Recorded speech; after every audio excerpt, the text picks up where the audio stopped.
결국은 이제 3지대 4개 세력이 이 설날을 전에 극적으로 통합을 했는데 결국 화학적 실패로 돌아갔습니다. 결합을 하지 못한 거죠. 화학적 결합을. 자, 이준석 대표가 오늘 방송에 나와서 방금 이낙연 대표 기자회견 전에 결별 가능성에 대해 가정도 하기 싫다. 어떻게든 함께 했으면 좋겠다. 했는데 글쎄요. 김수 소장님. 이거 어떻게 보세요, 이제? 일단 뭐 9일 날 그러니까 설 전에 이제 통합을 발표하고 그동안 이제 일종의 이제 결혼을 하기로 했는데 뭐 여러 사정이 생겨서 결국 이제 파혼을 선언하는 행태가 됐습니다.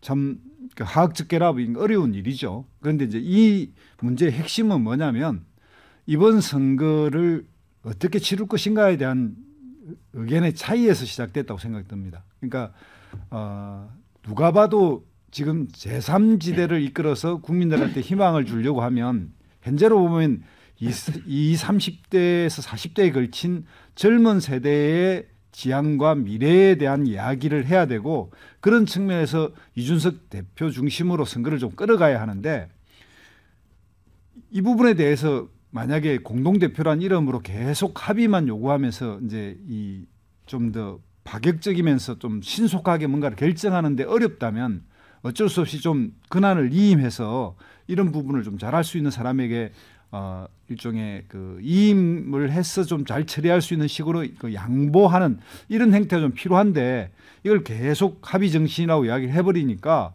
선거가 이루어지지가 않는 거죠. 그러니까 지금 현재 선거를 준비하고 있는 사람들 입장에서는 선거에서 이길 수 있어야 하는데 이거는 안 되고 계속 당내의 어떤 갈등으로 가니까 이런 문제가 있고 그러니까 뭐 비유적으로 이야기하면 영화를 찍어야 된다면 주연 배우 그리고 훌륭한 조연도 있고 거기에 또 특별 출연도 있고 이런 식으로 해서 집중적으로 만들어도 잘 될까 흥행이 될까 말까 한 이 영화판에서 계속 n분의 1이다 이러고 있으면 이게 안 되는 거거든요. 그래서 이제 이 문제에서 좀 어른스럽게 이낙연 전 총리가 이렇게 많이 품을 열어주는 형식의 어떤 이런 것들을 좀 보여야 되는데 본인들의 그 새로운 미래에 있는 또 뭐 이렇게 선거에 나가야 된다고 생각하는 사람들의 어떤 욕망이나 이런 것들을 계속 n분의 1의 어떤 이런 지분으로 이렇게 해가니까 이것에 이제 갈등이 생겼다 이렇게 설명드리겠습니다. 네, 이제 결별과 관련해서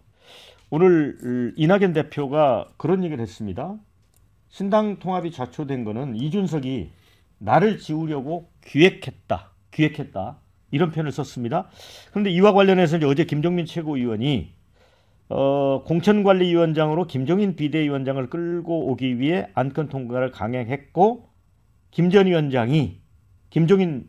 전 위원장이죠. 비대위원장이 이낙연 대표가 사라져야 개혁신당으로 갈 수 있다는 얘기가 나왔다. 이런 주장을 했거든요. 그러면서 최근 이준석 대표가 16일 날 선거 전권 요구를 했고 17일 날 기자회견 예고를 했다가 취소를 했죠. 그다음에 19일 날 최고위 표결을 강행을 했는데 이런 일종의 일련의 움직임이 당내 입지를 이낙연 대표에 대한 당내 입지를 단계적으로 제거하려는 사전 기획일 거다. 이 부분에 대해서 이낙연 대표가 또 힘을 실었어요. 이건 어떻게 보세요, 의원님?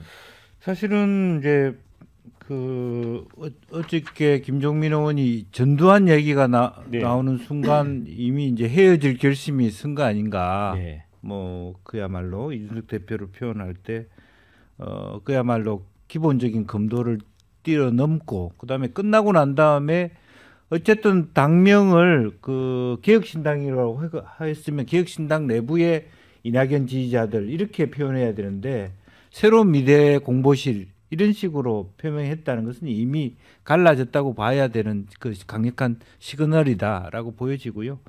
뭐 여기 이제 김두수 실장 계시긴 합니다만은 이제 젊은 세대로 갖고 치러야 된다는 측면도 있지만 실제적으로 보면 제3지대가 갖고 있는 어떤 뭐 여러 가지 어떤 그 긍정적인 측면은 국민의힘이나 민주당이나 오히려 캐스팅 보트 제3지대가 캐스팅 보트가 돼서 잘할 때 도와주는 형태의 스탠스를 취할 수 있어야 되는데 이준석 대표는 계속적으로 까는 그 공격적인 어떤 언사가 있어서 당을 어렵사리 모아서 가더라도 계속 그런 행태의 변화가 없으면 상당히 지속적인 분란에 휩싸일 것이다라고 하는 말하자면 그 어떻게 보면 뭐 새로운 미래척의 우려들이 여기에 반영되고 있다는 거 하나.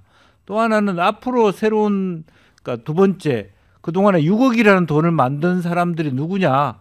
결과적으로는 이준석 대표 측은 없는 거 아니냐 하는 어떤 지극히 실리적인 어떤 그럼에도 불구하고 홍보 정권을 달라는 거는 전체 집행권을 다 달라는 것은 공평하지 못하다는 불만.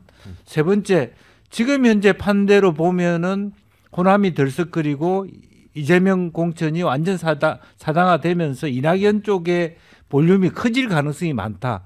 따라서 따로 가더라도 승산이 있다. 이런 내부적 판단. 그리고 또 하나 마지막으로는 그 이낙연 대표 측에 굶은 사람이 너무 많아요. 전체적으로 솔직히 얘기해서 물론 책사라고 뭐 이렇게 폄하해서 죄송한데요. 실제적으로 뛸 수 있는 선수들은 적은 반면에 당직자 될 사람들은 너무 많고 그러니까 이제 이준석 대표한테 다 줘가지고는 이 사람들의 요구를 수용할 수 없다라고 하는 현실적인 어려움이 별도의 당을 만들어서 별도의 자리를 줘야 되는 이낙연 대표 측의 아주 어려운 입장 이런 것도 있다고 저는 솔직히 말씀드립니다. 네, 뭐 이런 댓글이 있습니다. 이제 선거보조금 6억이죠. 이거 선거보조금하고 의석 얻으려고 새로운 미래 이용한 거 아닌가요? 하는 댓글도 있고요. 물론 이제 이준석 개혁신당 대표는 그거 뭐 반납하겠다 선관위에 또 이렇게 얘기를 했습니다. 아무것도 아니죠. 뭐 6억이라는 돈이 뭐 이게 따라서는. 진수 의원님은 어떻게 보세요 지금 개혁신당 파격? 사실은 저는 이건 급히 먹는 밥이 결국은 체한 꼴이고요. 다양성이라고 보기에는 양극단의 이질적인 세력까지를 포함한 그런 대여섯 개의 세력이 시간에 쫓기고 뭐 의석에 쫓기고 뭐 또 돈에 쫓기고 하면서 합한 결과 예정된 수순인 게 아닌가 뭐 그런 생각이 들고요. 가히 K정치라고 불리우리만큼 정말 아까 우리 민주당 얘기도 짚어봤지만 정말 그 드라마틱하고 버라이어티하다. 뭐 이렇게 일단 말씀을 드리고요. 저는 이 개혁신당이 거대 양당의 그 비민주적인 당 운영, 그러니까 사당화 논란이죠. 그로 인한 폐해를 종식시키자라면서 의기투합했었던 이런 정치인들이라고 보기에는 서로 굉장히 낯뜨거운 이 상호 총질을 지금 하고 있는 것 같아서 그냥 차제에 어차피 이렇게 될 거 그나마 빨리 헤어진 게 차라리 서로를 위해서 다행이 아닌가 싶은 생각이 들고요. 근데 이제 궁금한 거는 과연 제3지대에 일말의 기대와 지지를 보냈었던 그 지지층들이라고 할까요? 특히 중도 무당층 또 젊은 층이 이런 상황을 보고도 계속 지지와 기대를 하게 될지 저는 그게 그거에 대해서 깊은 회의를 느끼고요. 저부터가 저는 이준석 신당이 양향자 한국의 희망 정도로만 그 당을 만들어서 어쨌든 보수 진영 내에서 국민의힘 바깥에서 매기 역할을 좀 해주면서 보수 진영 전체의 어떤 공간을 넓히고 중도로 확장시키는 그런 역할을 그러니까 소위 말하는 상호 보완제 그러고 가다가 대체할 수도 있죠. 그런 정도까지 갔으면 좋겠다 하고 저는 이제 국민의힘 소속이지만 내심 그 응원을 하기도 했는데 최근 이런 상황을 보면서 저도 개인적으로 깊은 회의를 느끼고 있고요. 단 지금 제가 걱정스러운 거는 민주당이 지금 저 모양이고 개혁신당도 지금 그 상황이 만만치 않아서 사실은 선거 초기에는 굉장히 절박함을 갖고 시작했었던 국민의힘이 오히려 이 상황 속에서 반사이익을 통해서 느슨해지고 방심하지 않을까 하는 걱정도 됩니다. 네, 신인규 위원장. 어쨌든 뭐 이준석 대표는 뭐 가정도 하기 싫고 어떻게든 함께했으면 좋겠다고 이런 말을 아침에 했는데 결국 이제 결별했잖아요. 그런데 이 과정에서 보면 이준석 대표도 리더십 측면에서 많이 좀 상처를 입지 않았을까요? 그래서 이준석 대표가 보수 정당의 대표를 지냈거든요. 근데 이제 탈당하면서 사실은 반윤의 명분으로 나왔죠. 근데 그것을 포장하기 위해서 뭐 보수와 진보를 뛰어넘고 뭔가 통합의 정당을 만들겠다라고 하면서 시도했다가 사실 열흘 만에 이렇게 끝나다 보니까 이게 참 국민들 보기에 너무 좀 민망할 정도로 정치가 희화화되고 있다라는 생각을 저는 지울 수가 없고요.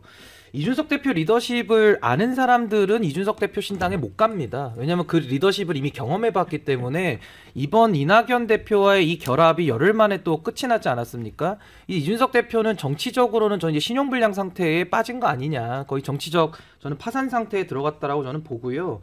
이게 저는 그 김용남 정책위 의장하고 저도 뭐 방송에서 이야기 그 통합하는 날 제가 했었는데 뭐 잔고가 0원밖에 없는데 6억이 들어오셔가지고 굉장히 기분 좋아 하시더라고요. 그리고 통합을 성사시켰기 때문에 굉장히 본인의 공을 좀 이렇게 스스로 방송 나와서 저도 옆에 있는 자리에서 이야기하셔가지고 제가 참 속으로는 이거 총선 때까지 가면은 좀 다행이다라고 저는 싶었는데 이건 뭐 총선을 치러보기도 전에 열흘 만에 본인들의 스스로의 합의를 스스로 깨버리는 이런 상황이 됐기 때문에 저는 이 사태를 놓고 봤을 때 이준석과의 싸움이다. 저는 이렇게 보여지고요. 이제 개혁신당이라는 이름에 저는 개혁이라는 이름을 붙이기에 너무 부끄럽지 않는가. 이제는 양두구육이라고 하는 그 보수의 편말을 걸어놓고 진보의 색채를 팔았던 그 민낯이 저는 그대로 드러났다. 그래서 국민들께서 원래는 총선 때까지 좀 진중하게 평가를 하고 또 양당에 대한 반사이익이 분명히 있기 때문에 개혁신당에 공간이 있었습니다만은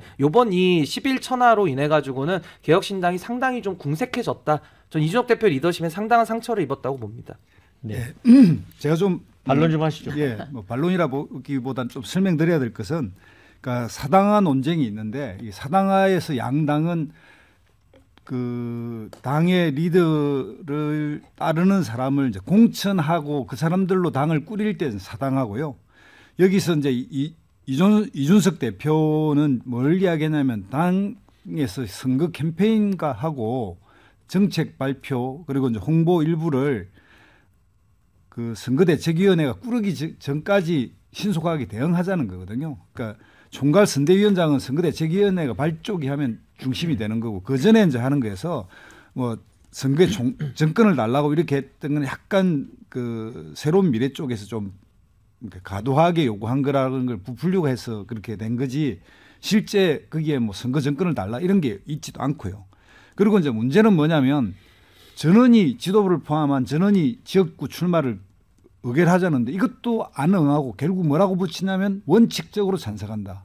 그리고 불출마는 본인의 뭐 양심의 자유다. 이렇게 이야기하면서 계속 출마를 해야 될 그래서 당에 희생을 해야 될 부분에 대해서는 희생할 생각이 없고 계속 약간 다른 그 이익을 노리는 이런 측면에만 자꾸 부각되니까 당에 이제 그 합적 이런 문제가 있었고 그다음에 이제 또 하나 이준석 대표의 어떤 그 개인의 리더십 이런 부분은 그러니까 이제 보기에 따라서 그렇지만 이준석 대표도 옛날에 그 바른미래당 경험에 이런 그 경험들이 많이 쌓여 있어서 이걸 의식합니다. 그러면 시중에 어떤 비판을 하고 있는지 계속 어떤 특정한 뭐 이런 그 용어를 써가면서 이준석 대표의 어떤 리더십을 그 폄하하려고 하지만 정치는 충분한 그 과정과 경험을 통해서 점점 성숙해가는 거지. 과거에 그걸로 계속 그렇게 이제 비판하는 건 좀 지나치다 이렇게 생각합니다. 네, 자 댓글 읽어드리고 토론 이어가겠습니다. 자, 애초부터 합치면 안 될 세력이 합친 거다 이런 의견이 있고요. 이준석이 홍보 정책 다 한다니 욕심이 과했다. 또 진보인지 보수인지 알 수 없는 신당으로 뭘 하겠다고. 이낙연 때문에 뿔난 이준석 지지자들 이제 다시 돌아오는 건가요? 이런 의견이 있습니다.